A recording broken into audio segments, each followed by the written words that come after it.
Bismillahirrahmanirrahim. Assalamualaikum warahmatullahi wabarakatuh. Waalaikumsalam warahmatullahi wabarakatuh.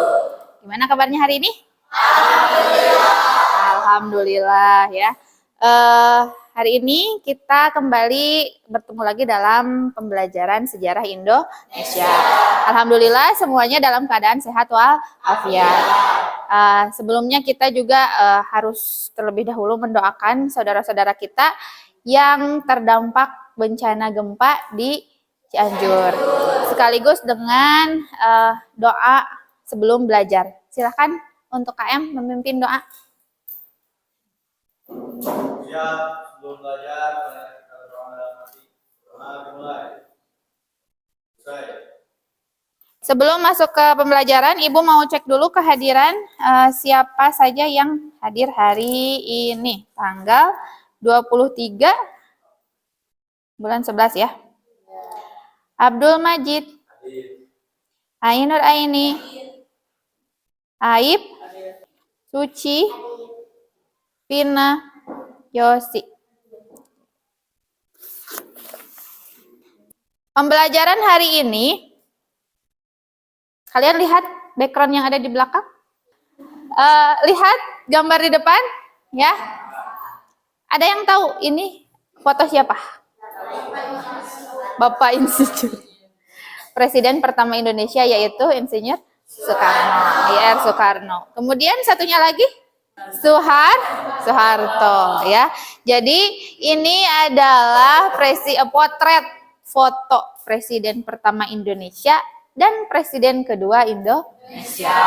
Maksud Ibu menayangkan foto itu adalah kita akan mempelajari bagaimana proses dari peralihan kekuasaan dari pemerintahan Soekarno kepada pemerintahan Soeharto.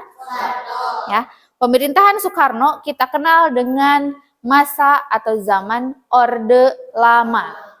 Pemerintahan Soeharto kita kenal dengan zaman Orde Baru. Jadi yang akan kita pelajari hari ini bagaimana proses peralihan kekuasaan dari pemerintahan Orde Lama kepada Orde Baru, ya. Sebelum masuk ke pembahasan, Ibu sampaikan dulu tujuan pembelajaran dari materi hari ini. Yang pertama, peserta didik dapat mengkritik proses peralihan kekuasaan dari Orde Lama atau pemerintahan Soekarno kepada Orde Baru atau pemerintahan Soeharto dengan tepat melalui nanti sumber yang dibacanya itu adalah e-modul yang sudah Ibu share. Kemudian yang kedua, peserta didik dapat mengevaluasi Super Semar, ya. Super Semar atau Surat Perintah 11 Maret sebagai alat peralihan kekuasaan dari Orde Lama kepada Orde Baru.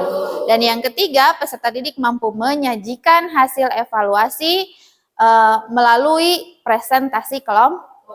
Ya, jadi itu yang akan kita capai hari ini tujuan pembelajarannya. Bu, tayangkan dulu satu video di mana ini menceritakan tentang kondisi Indonesia ketika masa peralihan dari Orde Lama ke Orde Baru. Silahkan amati, pahami, dan juga tanggapi nanti setelah videonya beres. Kondisi ekonomi setelah Indonesia merdeka malah mengalami defisit hingga menyebabkan hiperinflasi tahun 1965 tidak pernah mendapatkan jatah kursi kementerian di kabinet. Karenanya tidak pernah sekalipun tertodai oleh kasus korupsi atau kebijakan yang gagal seperti partai-partai lainnya. Jadi yang barusan itu adalah tentang videonya peralihan dari Orde Lama ke Orde Baru, ya, secara singkat. Jadi yang paling menjadi masalah pada masa akhir dari pemerintahan Orde Lama itu adalah hyperinflasi, ya, di mana harga-harga barang itu menjadi sangat tinggi, naik, gitu ya. Itu menyebabkan perekonomian Indonesia menjadi buruk, ya. Selain video itu, Ibu juga tunjukkan contoh Super Semar yang paling kontroversi daripada super semar itu adalah banyak versinya, ya. Contohnya misalkan ada surat dari kepala sekolah, gitu kan, menugaskan Ibu Mira untuk membimbing Olimpiade, gitu. Otomatis kan suratnya satu, karena perintahnya satu kali, gitu. Nah, tetapi super semar ini ternyata ditemukan di beberapa sumber, kemudian di arsip nasional itu ada beberapa versi. Jadi tidak tahu yang aslinya yang mana, gitu. Super semar ini merupakan lanjutan, gitu ya, rangkaian dari beberapa peristiwa sebelumnya yang mendorong pemerintahan Soekarno untuk berhenti, gitu.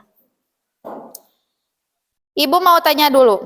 Tadi sudah kita lihat ada beberapa versi dari super semar. Super semar ini isinya itu secara umum, gitu ya. Secara umum itu adalah perintah dari Presiden Soekarno kepada Soeharto. Perintahnya adalah untuk menjaga ketertiban. Pertanyaannya adalah, apakah super semar dijadikan sebagai alat peralihan kekuasaan dari Orde Lama kepada Orde Baru, ya. Dari keluarnya super semar di tahun 66, 67 itu sudah ada peralihan kekuasaan. 67 kita mulai ke masa Orde Baru, ya. Nanti sambil baca di modulnya ada proses peralihannya. Nah, sekarang yang akan kita lakukan adalah mengisi lembar kerja. Lembar kerjanya Ibu sudah share. Coba bisa dilihat di grup. Ya. Kita akan menginvestigasi, penyelidikan. Kita akan menyelidiki bagaimana peralihan kekuasaan dari Orde Lama kepada Orde Baru, ya. Cara untuk menemukan jawabannya itu kita harus berpikir secara kronologis, merinci peristiwa-peristiwa yang dilalui, gitu ya, selama masa peralihan, ya. Peristiwa yang dilalui pertama itu adalah tentang peristiwa G30S PKI. Jadi nanti kalian analisis bagaimana pengaruh dari peristiwa G30S PKI itu terhadap munculnya super semar. Kemudian yang kedua, analisis munculnya peristiwa Tritura atau 3 tuntutan rakyat. Nah, kemudian yang terakhir adalah setelah mengetahui bagaimana pengaruh dari G30S, kemudian ada peristiwa Tritura, sampai ke pengaruh super semar terhadap peralihan kekuasaan, ya. Jadi secara kronologisnya G30S PKI, kemudian ada peristiwa-peristiwa demonstrasi dari rakyat, kemudian ada Tritura, sampai ke peralihan sampai ke super semar. Dari super semar baru ada peralihan kekuasaan. Jadi itu satu rangkaian. Nah, jadi nanti coba buat analisisnya. Oke, bisa dilakukan mulai dari sekarang selama 30 menit. Silahkan.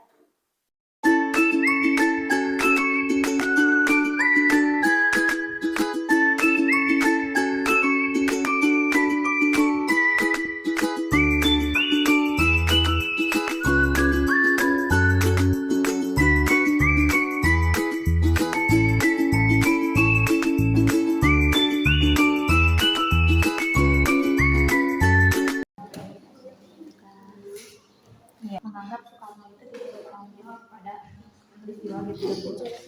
Padahal itu kan peristiwa besar gitu. Ya. Kelompok ini ada jawabannya.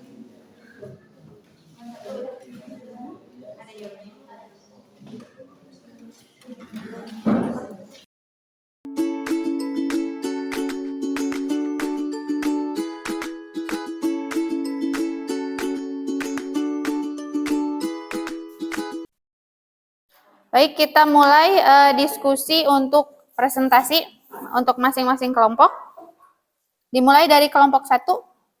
Ini 1, 2, 3, 4. Ya, boleh ya. Silakan kelompok 1 untuk mempresentasikan hasil diskusinya. Di setiap kelompok maksimal 5 menit untuk menjelaskan. Silakan. Di depan.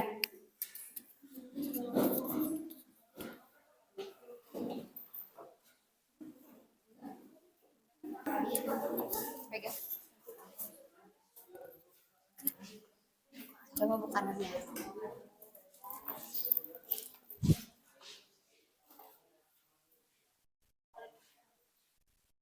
Bismillahirrahmanirrahim. Assalamualaikum warahmatullahi taala wabarakatuh. Analisis pengaruh peristiwa G30 SPKI terhadap munculnya Super Semar. Yang kedua akan dibacakan oleh Firla. Yang kedua, analisis peristiwa Tritura. Singkatan dari Tritura yaitu Tri Tuntutan Rakyat.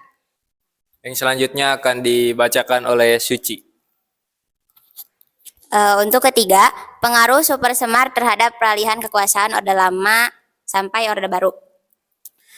Jadi, Super Semar ini memiliki pengaruh yang dimana Soeharto itu akhirnya mengambil langkah-langkah cepat dan penting. Pengaruh Super Semar tersebut selanjutnya dititik beratkan untuk penertiban keadaan kembali dalam rangka menghidupkan fungsi pemerintah dan kehidupan sosial pada umumnya. Sekian presentasi dari kelompok kami. Terima kasih atas perhatiannya. Wassalamualaikum warahmatullahi taala wabarakatuh.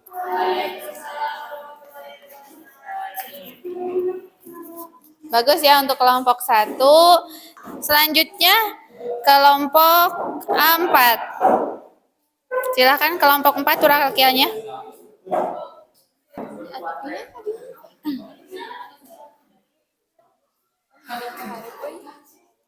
Assalamualaikum warahmatullahi wabarakatuh. Perkenalkan, kami dari kelompok 4. Kami ingin memperkenalkan diri terlebih dahulu. Saya Dea Puspita Lestari. Saya Indri Rahmawati. Saya Vina Restuanwari. Materi pertama akan dibacakan oleh saya sendiri. Yang pertama, analisis pengaruh peristiwa G30 SPKI terhadap munculnya Super Semar. Selain membawa luka dan rasa trauma mendalam terhadap pemerintah, peristiwa G30 SPKI ini juga membawa dampak seperti kepercayaan masyarakat pada Presiden Soekarno berkurang dan ditandatanganinya Super Semar. Sebagai akibat dari berlakunya, Super Semar menjadi penanda peralihan kekuasaan Orde Lama yang dipimpin Soekarno ke Orde Baru yang dipimpin Soeharto. Sekian presentasi dari kelompok kami. Mohon maaf bila ada kesalahan. Wassalamualaikum warahmatullahi wabarakatuh. Nah, yang bisa kita simpulkan dari ketiga peristiwa itu adalah peristiwanya saling berkaitan. Ya. Dari sekian banyak penyebab peralihan kekuasaan, yang menjadi kunci utamanya itu adalah Super Semar. Karena hitam di atas putih gitu. Ya.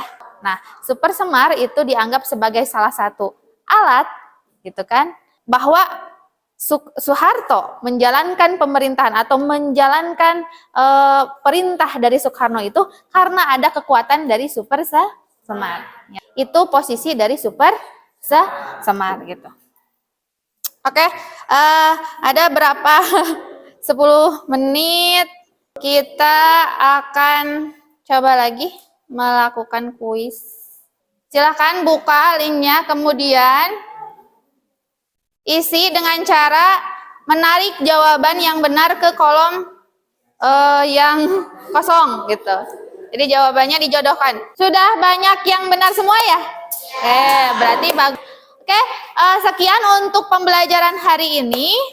Kemudian untuk pertemuan selanjutnya, karena kita ada satu pertemuan lagi sebelum PAS, nanti kalian pelajari tentang kebijakan apa saja yang dilakukan selama pemerintahan Orde Baru gitu ya. Modulnya masih tetap sama. Minggu depan kita akan bahas itu. Terima kasih untuk hari ini. Wassalamualaikum warahmatullahi wabarakatuh.